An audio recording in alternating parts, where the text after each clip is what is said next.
Well, good evening, everybody. Welcome to a special Saturday edition of Slam Nation right here on the New York Nerd Show. I am AllThatPat, joined by the one and only Rich and my normal tag team partner for our show on the other end of the East Coast. That is the one and only Lord Cash. How is it going, Mr. Cash? I'm doing pretty well. I was kind of surprised that having a special Saturday night edition. It's like almost like when WWE would do Saturday night main event or something. That's what we're doing right here. This is a main event Slam Nation New York Nerd Show.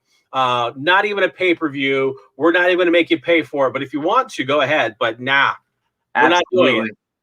Well, BitOfRits and myself, we actually went to a special Super Smackdown here in New York City at Madison Square Garden, the most famous arena in the world. And as soon as that show got over, we just thought we have to hit the ground running. We have to cover that show. Unfortunately, our phones died, so we had to wait a couple hours to do so. But what an amazing show. The WWE returned to Madison Square Garden for the first time in 2 years.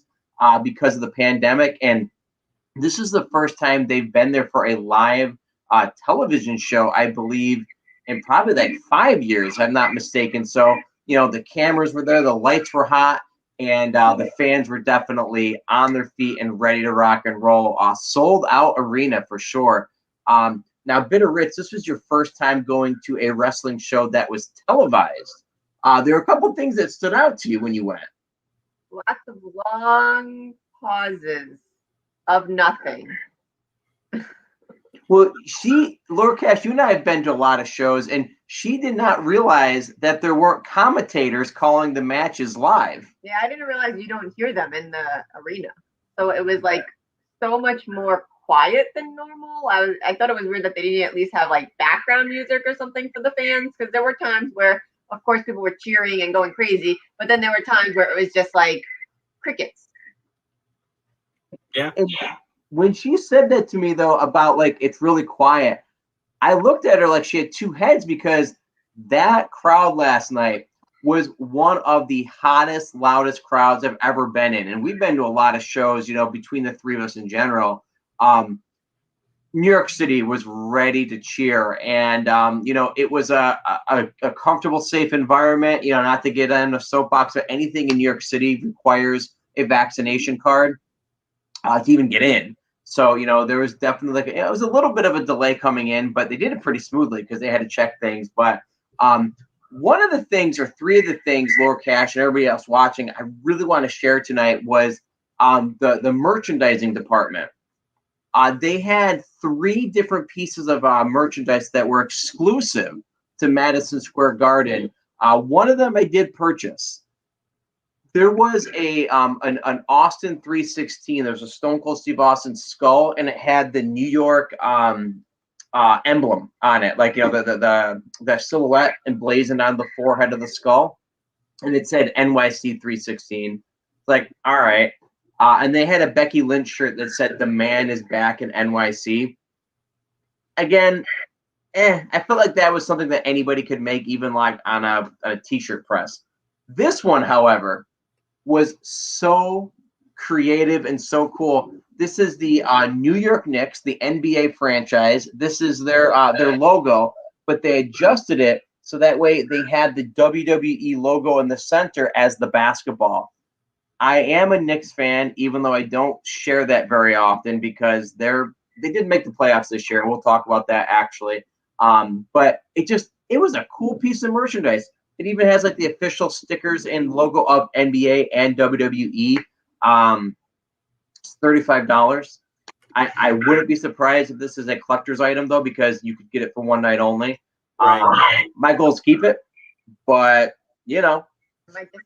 Might disappear in the middle of the night. But my Santino shirt, it will not. Of course. This was a good one. So the show was very interesting too, because there were 3 dark matches. Okay. And oftentimes when you go to a show that has dark matches, it's tryout matches. Like, I don't know if you remember, we saw Shelton Benjamin get a tryout years ago before a Raw, and he had he had this big Titantron. Do you remember this where he had his face on a dollar bill? I think so. Yeah. Yeah, he just has like this smiling grin. He goes, "It's all about the Benjamins," and then he comes out. He had him on TV at that point, but last night was totally different. The opening match was a WrestleMania Backlash main event. It was Rhea Ripley going one-on-one with Charlotte Flair for the Raw Women's Championship. When Rhea Ripley's song hit, I was just I was completely thrown off. Now, how did you feel about the match? I mean, did it? Because you know the wrestlers. Yeah, I mean, I don't feel like. I mean, if I'm remembering correctly, I don't feel like necessarily that one wasn't particularly as long as some of the other ones. It was definitely a surprise to the audience when Rhea Ripley and Charlotte came out. Is they're Raw branded superstars? I was going to say, because they're on Raw, so for them to be on a SmackDown, so it's not even that we're bringing up someone from NXT to get some of the big lights and everything and kind of see how that feels walking down this runway. It's literally taking someone from another brand and giving them some chance to, I guess, just be in Madison Square Garden, because again, that's a big deal. Right. Yeah. I mean, I feel like it was pretty, active. They, had a few of those kickouts, of course. Yeah, I think the match seemed to go pretty well. I don't know if there's specifically something you're trying to get at. I was in the minority where I was cheering for Charlotte. I do like Charlotte a lot, but I know she's a bad guy. So yeah, it was I thought it was a solid match. Flair did win. She made Rhea Ripley tap out to the figure 8. But yeah, it was a great way to get this crowd started. What's funny is I was messaging some people that WWE has not been on the right track lately. AEW is definitely coming and going, almost surpassing them in a wrestling company right now. And before the actual matches hit, all the chants, it was CM Punk, it was yes, and it was woo. But Cena too. There was a we want Cena. So yeah, there was Cena also, but yeah, the majority obviously are people not even in the company. Yeah. No, WWE. Yep. But WWE did win the fans over though, throughout the course of the night. We also the other main event, the other dark matches happened after the show. Basically, Happy Corbin. I don't know if you're familiar that he has taken this entire alter ego. When his music played, nobody knew what the hell to think. It's just I was like, what is this? He sounds like okay. Has his music ever played on SmackDown yet? Yes. Okay. Because it sounded like No Way Jose's music. The last 2 weeks, I think it's played. Well, okay. When was SummerSlam? SummerSlam was probably 2 weeks ago. Because I've been catching clips of SmackDown lately, and his music now sounds like a mix of just money falling and like I said, No Way Jose's Mamba music. Because it was Saturday the 21st. I don't believe he had the music on when for SmackDown on the 27th. Right. Or maybe it had been. And then last week he had it again because basically while he was in Vegas, he hit it big. Yeah. And so now, now he's got money. He's Happy Corbin. What's funny is MJF from AEW and him from WWE, they've actually been talking back and forth on Twitter, and they're storyline friends. So literally MJF's brother, I'm so glad that things worked out for you and that you got back on your feet. And Corbin responded to him yeah, no, thank you so much for loaning me some money. And it's so they're playing off each other even though they're different companies. I thought that was kind of amusing. Huh. But he comes out, he gets beaten up by the Demon, as we'll talk about later anyway. And then McIntyre comes out for the official match. McIntyre's so over. It's I did not know what kind of reaction he'd really get in MSG. Oh, he blew the roof off the place. No sword. He did not have Angela or whatever the heck he calls his sword. Yeah, it's Angela. Yeah. No sword, but he came out and he was acting silly. He was pretending to slip, and he even did the DX crotch chop on Corbin at the end. But no surprise, he beat him well with the Claymore, and then he like beat the tar out of him with a chair. Like, it was pretty ridiculous, pretty bad night for Corbin, at least storyline wise. And then we finished the night as far as the dark matches go with the 6-man tag. Yeah, just saying we have Aaron Piv wants him to grow his hair back long and become Lone Wolf Baron to AEW. Yes, confirmed, right? But the finale was, the Roman Reigns and the Usos going. Man, yeah, that match. Yeah, going with Cena and Dominic and Rhea. It was way too long. It was way too long. And so dramatic with the Dominic was getting, beat up basically. Yeah. And he was like so far away from trying to hit the tag but just inching, even though he's like halfway on the other side, and then they throw him and beat him up again, and it was like, all right, at a certain point, like, let's go, come on, it's just, come on. Now, was that a dark match, or was that the opening match you're talking about? No, that was the dark match. Basically, the 3 dark matches sandwiched SmackDown. Okay. Yeah, so like they sent everybody home happy with the Cena thing because yeah, when they finally hit him, tagged him, everybody went crazy, and then it was kind of a quick finish, but which was expected. But they let like the Usos, they did some gymnastic type event. They flipped over like the side and kicked from the outside of the 2 frat guy, or no. Well, yeah, they had a long night because there's 2 matches involved because they were out a couple times. Yeah, they were. But like it was the John Cena, like the loud crowd, like even when they did the "You Can't See Me," everybody was on board with it, and it was just like even hearing that and some other chants were really cool too, as we'll talk about. Because obviously for the next couple parts, the 3 of us can really talk more because you saw it, right? But again, great show. She made a comment about that the John Cena Tanuki Mario thing. What did you say? It looked so bootleg. I was like, for a big company, you'd think they'd get a better artist. But whatever. They didn't have the merch was very limited. The merchandise. The John Cena T-shirt was the green one. I was hoping that they were going to have his Nintendo themed one that he had at SummerSlam. I would have purchased it. They didn't have it. And a lot of the guys that weren't even there had a T-shirt. Like Kevin Owens, his new T-shirt was there, but no Alpha Academy T-shirts.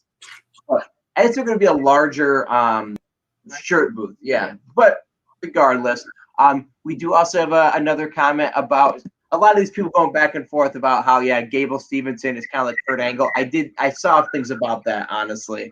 Some about that new signing. All right, SmackDown itself. This is a debate. I'm not sure 100% because we didn't watch it live. When the show started, did you get Lillian Garcia? No. Yeah, that's what I heard. She was there live, and she sang America the Beautiful, just like she did on the SmackDown immediately after 9/11. Very great, very good singer, obviously, and it was very a great touch, a great throwback to what happened 20 years ago. And then, I heard some people that said that she wasn't on the show. I'm like, really? Like, what a missed opportunity. Granted, the show went pretty long to begin with, but that was definitely getting the fans on their seat because all night they were going back to it, because Madison Square Garden, if you're not familiar, it was like, I don't know, maybe, I think it was like maybe not even like 2.5 miles from Ground Zero. It took us like 20 minutes just because New York City. But it's very close. Very close. You said that wasn't SmackDown the first performance or something after 9/11? It was the first public gathering after the original 9/11. So go ahead. I was gonna say the for us, SmackDown opened with the 9/11 tribute package. Yep. So if her singing was before that, which I would presume it would be, then that's when at least broadcast started, was at that package, and then rolled into the USA chants when it went live to audience. Yeah, that makes sense. Yeah. One thing that kept happening all night was I kept getting I kept getting scared and startled anytime the fireworks and the pyro went off. I mean, I probably fell out of my seat. It was because I hadn't seen a lot of pyro at shows in a while either. We haven't seen a show in forever, but it was loud in the theater. Yeah. Stadium, I should say. Yeah. And it was just, we had pretty good seats, I will say too. I don't mean that in a bad way. All right. So opening match they have to do with like basically, the my God, what are the Usos and Roman Reigns called? The Bloodline. Thank you. Lots of Bloodline t-shirts, by the way. Oh, I'm sure. Huge reaction to them. But then I did not even hear Brock Lesnar's music. As soon as on the giant screen, as soon as you saw Beast Incarnate, the craziness in Madison Square Garden, I didn't even know he was coming. Like, I mean, I knew they had announced him, but like you didn't hear his music at first. It was so loud with just the people. Great, great feedback of them going back and forth. And as soon as he said, Lesnar said, like, Paul, why didn't you tell him I was coming at SummerSlam? I don't know if you could hear it because, again, what I heard that it was bleeped out for a while. But how long would you say the sound cut out? At least 6 to 10 seconds. Yeah, they were, you could probably guess, but they were basically saying that he effed up. It was so loud. Just the reaction on that were pretty funny. And then, he went to go. He told Paul Heyman to give him 5 seconds to get out of the ring or whatever, and he picked him up for the F5, but they kept jumping him out of there. What were your guys' thoughts on that opening segment? For myself, I honestly do think at this point in the storyline, and that's I'm going storyline, that Brock is toying with Heyman and Roman Reigns by trying to stir things up, saying, why didn't you tell, Reigns that I was going to be there? I honestly don't think that Paul Heyman knew he was going to be there. And I only say that based, like, if not, he is a really good actor. I realize that they do a lot of acting and performing and everything, but you go back to the tape of SummerSlam and you watch Paul Heyman's face when his music hits. Like, I swear to you, the blood just goes out of his face. And there are words that he says that are not allowed to be said on TV. Yeah, he mouthed, yeah. And so I honestly do believe that Paul Heyman did not know, therefore could not have told, Roman about this. So I think that Lesnar is messing around and stirring up trouble. Now, the whole added aspect of where as soon as Roman Reigns leaves the ring and he switches to, my name is Paul Heyman. Yeah, that got a big reaction too. Which, again, I'm sure they did it. He did that just for the pop. Yeah. The reigning, defending, undisputed heavyweight champion of the world, Brock Lesnar. That's a horrible Paul Heyman impression. It just, I'm curious as to what's going on. I think it's just one of those. Paul Heyman is a I don't want to say a roach, because that would be mean to roaches. But definitely he is a survivalist. So if Roman Reigns is going to fire him and get rid of him, obviously he's going to jump back on the Lesnar train. Yeah, I don't think because again they're rolling with Lesnar as a face, you know, Right. and just like I did not when he came back, I groaned. I don't want him back, but it's pretty damn clear that he is very popular, and he's a marquee player still to this day. You're referring to Lesnar. Yeah. And Rita loved his hair. I feel like okay, so we're not the only two that have grown out our hair during this time off.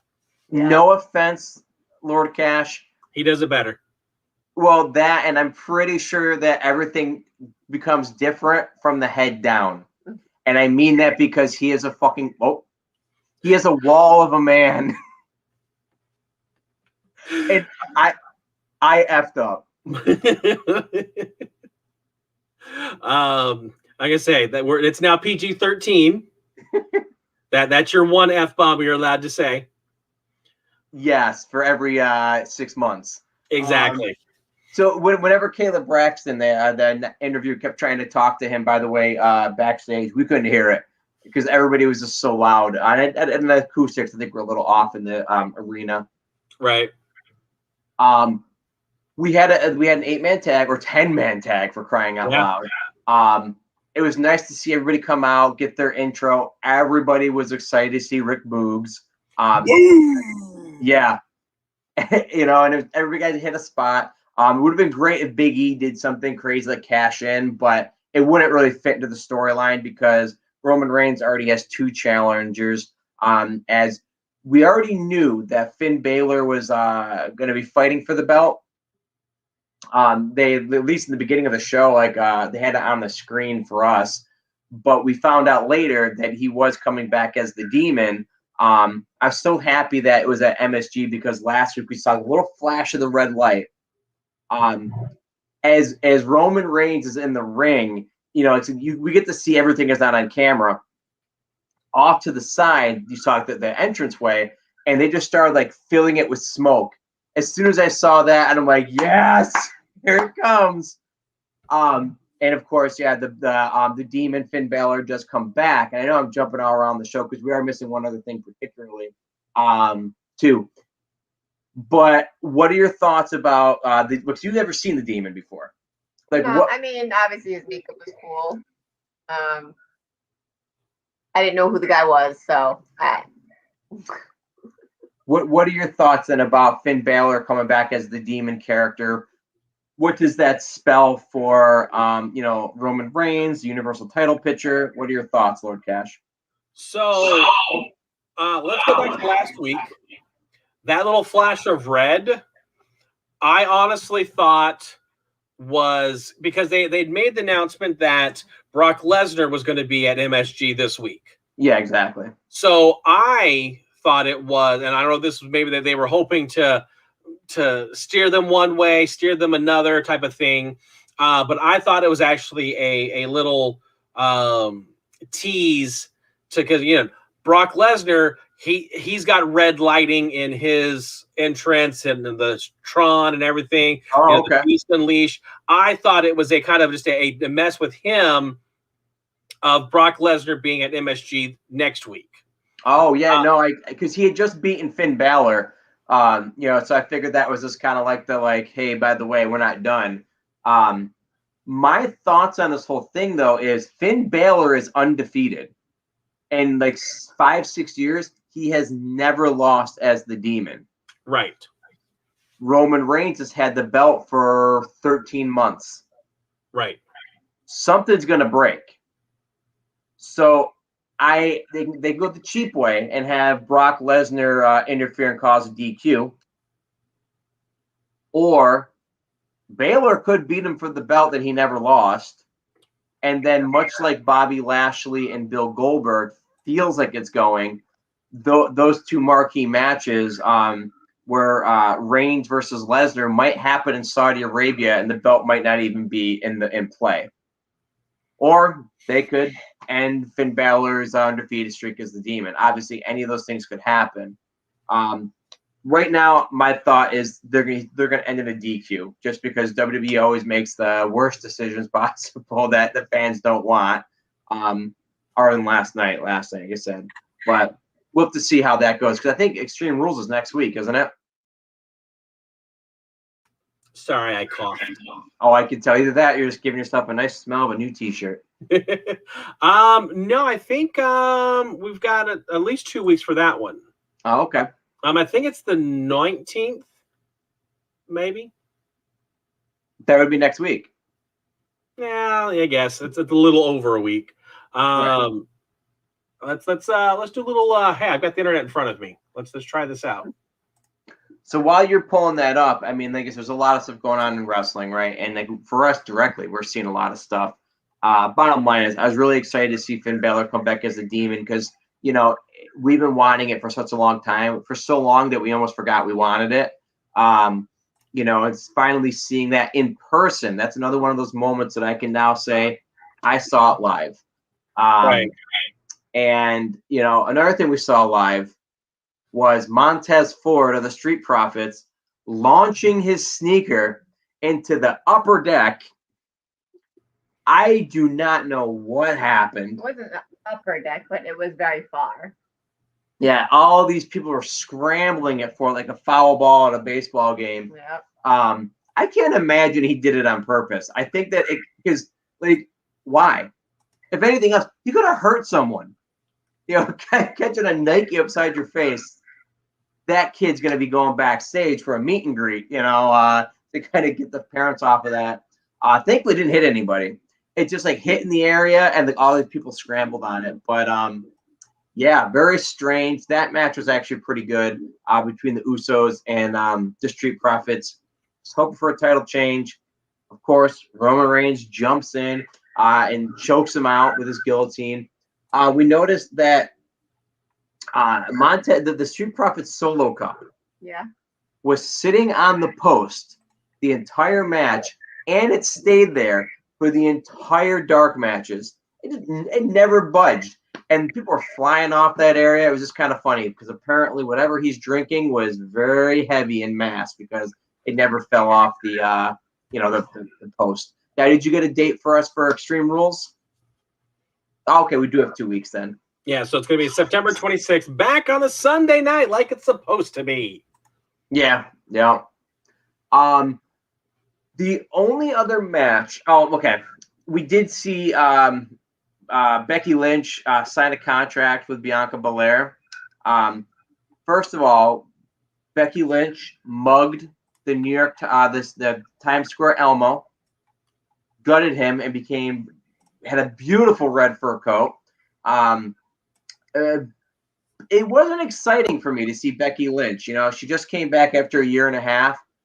I don't know. I don't feel that her reaction was all that strong. People were booing her once she started talking, which is kind of the point. But I do think Bianca was more over.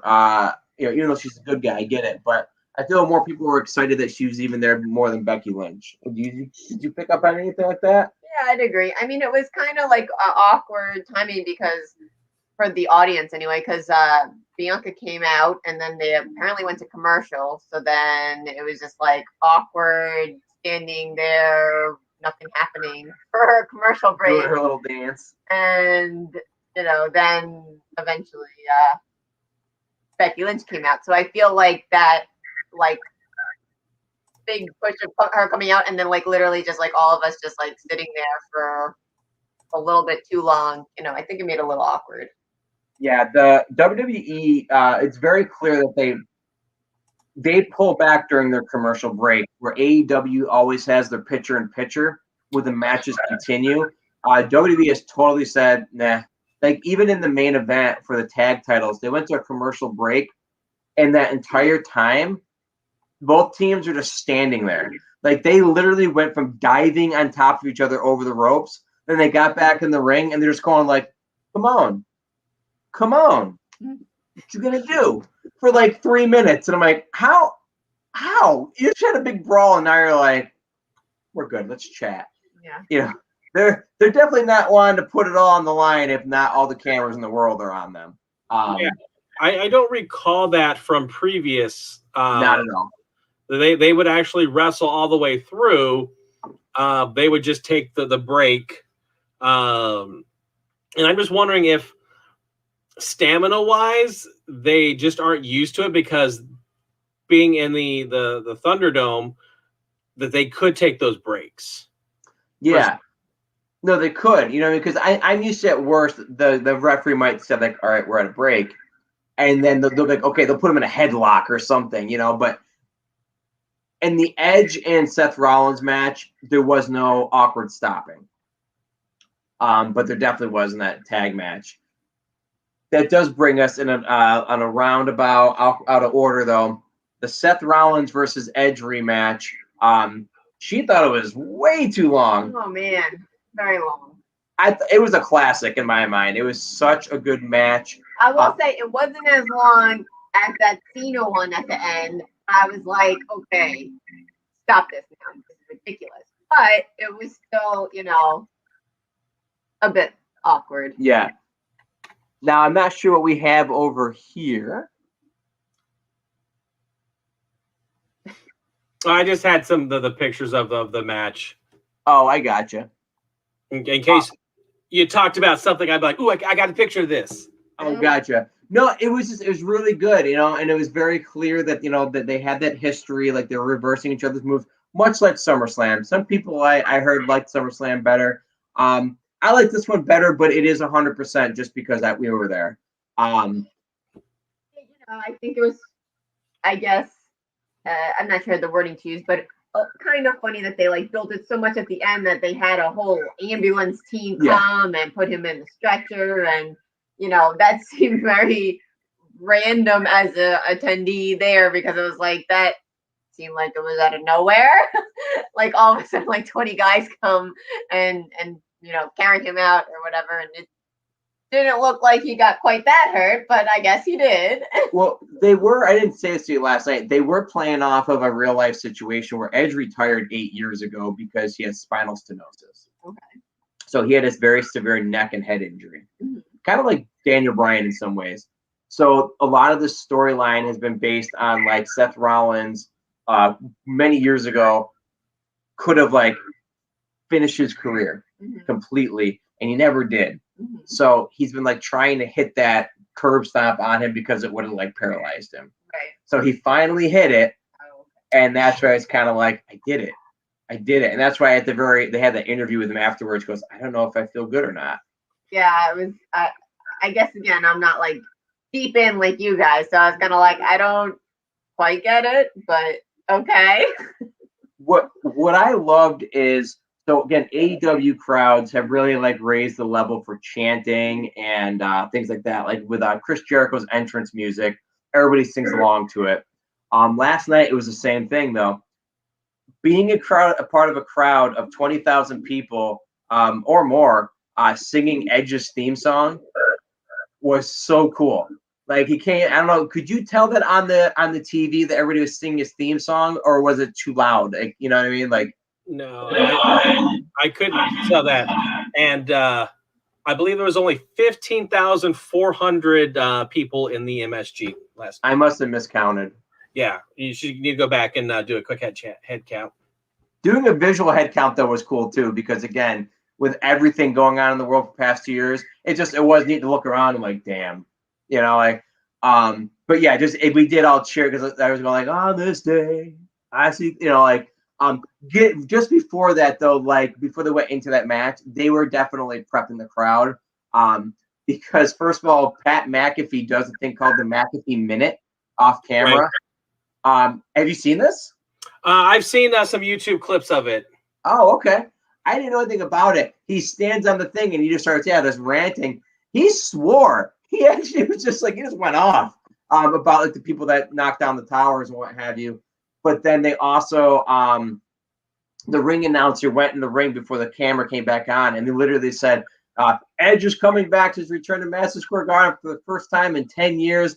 Let's show him how much we appreciate him.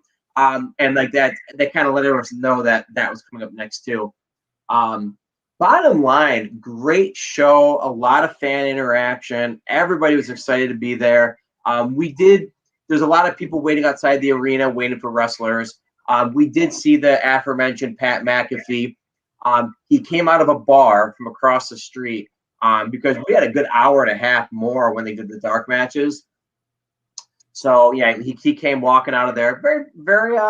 Everyone's cheering, yelling at him. I yelled at him, just like. He waved, got right in a limo. Actually, it wasn't a limo; it was like a SUV. But anyway, bottom line, we could rant and rave all night. Laura Cash, just as a viewer at home, in all seriousness, did you enjoy this episode of SmackDown overall? I did. I want to make a comment, and we're waiting. It's not going to be well received. Okay. Especially, you guys are up in New York. You were at MSG. And I do understand that this is like the 20th anniversary of 9/11, specifically today. But I felt like they really laid heavily into like all the 9/11 stuff. Like they had like, there was this speech, and this speech. And I'm just like, okay, I get it. I understand it. I want to pay respect for it. But after a while, I'm like, okay, this is SmackDown. I want to watch the wrestling. So again, I'm not trying to be, un-American or anything, and not respectful to what actually happened, but it was just one of those. I'm like, okay, this wasn't a 9/11 tribute show. So it was nice to see it, but I just was one of those. I'm like, okay, after like the fifth one, I'm like, really? It is interesting you said that because I personally, I thought it would be more. Like when I found out that Lillian Garcia didn't sing, like I was surprised, and I'm like, how was that not on TV? Right. And I figured that somebody would have come out with like a armband or something. But yeah, I think we are a little bit different, just in the sense of like, our location, because like, I mean, everybody ate that up. Anything that was in, but I don't know. Did you think it was too much? You know what I mean? As far as like, did you even notice, that it was a lot? Or I guess I don't necessarily remember a lot of speeches, to be honest. Like, I mean, there was like the commercial packages. Every time it came, like it felt like every time they came back from a commercial, there was a something. Whether it was, a speech from Obama, a speech from Bush, or something of that nature, there was a video package of something. And I felt like, okay, it was kind of taking they even did it when like it came back and like a match was going on, I think. Right. And it's like, okay, you were on a match, you went to commercial, and you're coming back. I want to go back into the match. Like, if you want to, like, I guess it just was timing for me, and maybe I'm thinking of this wrong. You're probably not, because like for us, anything that was on that screen, like we were looking past it almost. I remember I was like, oh, there's a Kofi Kingston Boost Mobile thing, but we were looking at the whole arena. You know what I mean? So like, if they did like a Barack Obama speech during a match, we were looking at the match. Yeah, we didn't like see or hear that. Like they don't stop what they're doing. So I guess I don't know how to comment on it necessarily, because I think we saw two different experiences. Totally. So I would be curious if you were to actually go watch the broadcast version of the show, and if you would get that same feeling. Yeah. Or again, if it's just a location thing. And again, I cannot stress that is not, I'm not trying to be disrespectful by anything. No, anytime you see even like a commercial over and over again, you know what I mean? It does become too much. Right. and if it sounds like it disrupted the flow of things, you know, I get that for sure. But like you said, though, different experiences just because of, you know, anything. Live versus not. Yeah. But I would. overall, I did enjoy the broadcast. I enjoyed SmackDown. I think we've kind of had this same discussion many a times that right now SmackDown is far better than Monday Night Raw. Yeah. And so they've definitely brought their A game to MSG. You know, you've got people, you know, the Bloodline with Brock Lesnar, with Becky Lynch, all these people, they brought the show. Yep. So I can't wait. We're going to see AEW Dynamite on Wednesday in New Jersey. I'm excited just in general. I'm very curious how it's going to compare because AEW has been like crazy. And it's both of our first AEW shows, and I'm excited to see how you feel the vibe is. You know, even different. And I'll be wearing this shirt, disqualified. And I'm excited about that. Oh yeah, you can see the bottom. Yesterday I wore a WWF shirt. Oh, right? pandas smacking each other over the head. Yes, with the chairs. I wore this one, and then as soon as I saw this T-shirt, I'm like, I'm buying it. Yeah. Because I really wasn't gonna buy a shirt. Like I thought about it. I figured I'd buy one for like a friend or something. But as soon as I saw that New York Knicks one, I'm like, I gotta buy this one. So I like, when am I gonna really wear it? You know, in the sense of like to a show. So I'm saving my Santino for Rochester. And if you are going with me to the Rochester show in New York, you're getting a spoiler right now. This is a surprise T-shirt. Well, it's been great getting back on the horse, Lord Cash and BitOfRits. We've had some challenges here for different things in the area.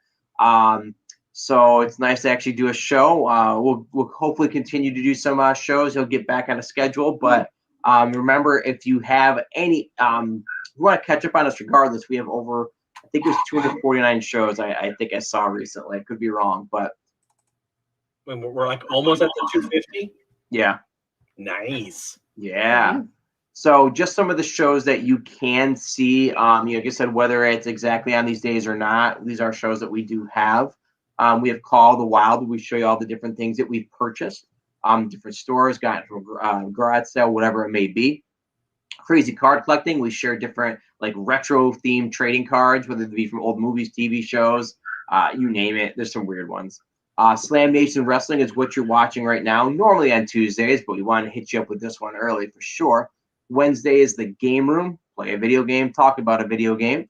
I stream, you stream. Well, something on a streaming service like Disney Plus, HBO Max, Hulu, or one of the others. Funko Royalty, all about those Funko Pops and mail call, mail time. We haven't got anything crazy in the mail lately. Well, I do want to thank you guys all for joining us tonight. Anything that you guys would like to say before we head on out of here? Great night. No, I'm good. All right. Well, adios, guys.